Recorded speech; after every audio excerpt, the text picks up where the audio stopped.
నంద్యాల జిల్లా శ్రీశైలంలో మహాశివరాత్రి బ్రహ్మోత్సవాలు సంబరాన్నంటాయి.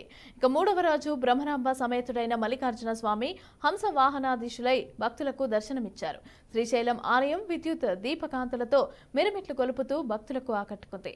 ఇక ఆలయంలో ఉదయం నుంచి కూడా రాత్రి వరకు అర్చకులు, వేద పండితులు ప్రత్యేక పూజలు నిర్వహించారు. బ్రహ్మరాంబ సమేత మల్లికార్జున స్వామి అమ్మవారి ఉత్సవమూర్తులను అక్క మహాదేవి అలంకార మండపంలో హంస వాహనంలో ఆవాహింపజేసి అర్చక స్వాములు వాహన పూజలు నిర్వహించి ప్రత్యేక హారతులు ఇచ్చారు.